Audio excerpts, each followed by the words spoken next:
Hey, I'm actually looking forward to these ones. Yes. So, do you want me to take over to this one?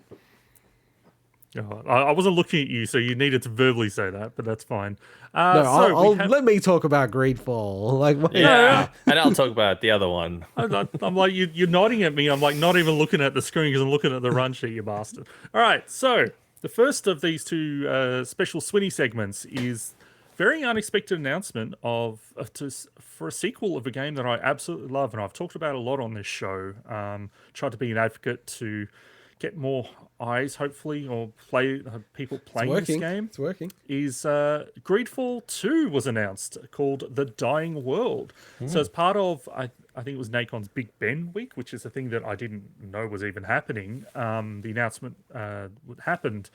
And just like the first game, it's from the French studio Spiders, who are known for the Technomancer of Orcs and Men, Mars Warlogs, Bound by Flame, and obviously GreedFall, the first game, which that game came out in 2019 for PC, PS4, and Xbox One.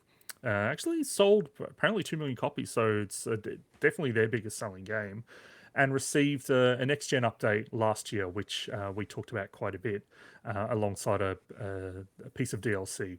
So GreedFall 2 The Dying World is scheduled for 2024, so it's quite a while away for consoles and PC. We obviously don't know specific consoles right now, but considering Spider's game that's coming out soon is only for PS5 and Xbox Series X, I have a feeling it's probably only going to be for those consoles.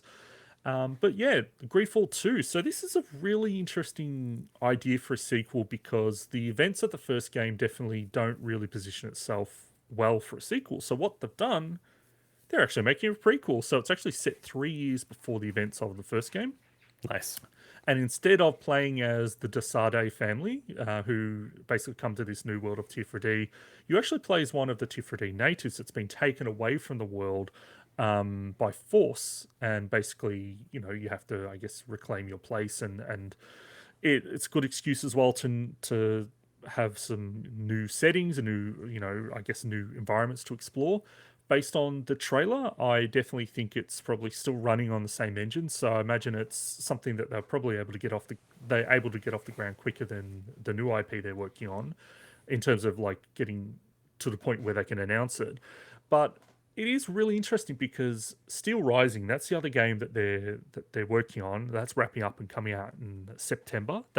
That game is much closer to a Souls-like than something like GreedFall. GreedFall, for anyone doesn't know, basically is like a BioWare style action RPG. It's like Mass Effect, right? It is very much. It's very focused on your companions and companion quest lines and loyalty quests and all this stuff. It's very similar to your Mass Effect or your Dragon Age. Whereas Still Rising, the other game they're working on, is very much like you were a single character and you're going through these battles and stuff. It's still an RPG apparently, but it's interesting to me. So that game actually saw a slight delay. But they did announce a new story trailer for it. Reveal a new story trailer for it this week.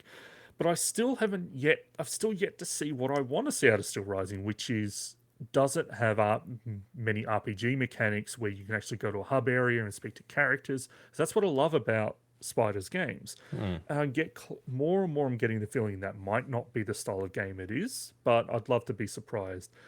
But it's interesting for them to announce this game before they've released that game, and it tells me, okay, kind of gives an impression that maybe they're not expecting Still Rising to go as well as GreedFall. I could be wrong, but it's almost like, okay, we want to announce GreedFall 2 so that we can keep the fan base happy, especially if Still Rising is different to their other games. It's less of that traditional RPG style. But there's a lot of people that are still looking forward to it, and I am. This looks so cool.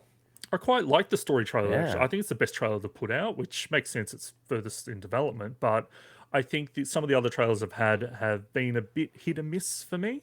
But I'm still looking forward to trying it, of course. And as I said, it's it's very Soulsy and combat like, and just coming off the back of Elden Ring, it's going to be interesting to see how other games compare. So, and we're about to soon talk about another Souls-like game. So. Yeah, I gotta say, like, I do pity all the games like that are following Elden Ring in that category, especially any open world Souls games. Yeah, They must just look at Elden Ring and go, "Fuck!" Like, How do we just like separate ourselves from them? Yeah, the timing of all this is probably interesting. I think it's really smart for them to get ahead of the all the news that's going to come out in the next few weeks. That's from the like Summer Games Fest, the Microsoft stuff. Like we saw last year, Elix 2 announced during E3, I think it was, or like on the tail end, and nobody was talking about that. It's you just get drowned out. So I think that was a wise choice to announce it ahead of time. So we even see it within our numbers that like people's viewership goes through the roof around that E3 period of time. But it's like what you're saying, it's a dual-edged sword. It's, you know, yes, there's eyeballs, but there's also so much supply of news.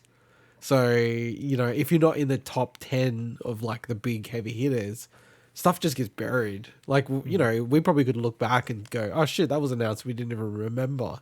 It was that E3 period of time. So, and look, last thing I'll say with this, GreedFall definitely has the most name recognition of all the Spiders games. And part of that's also, look, it was added to Game Pass. It was a PS Plus game, you know, so I think they've got a good chance to really build on that. I guess that player base that they had given away with those games, so all those free games. So that's true.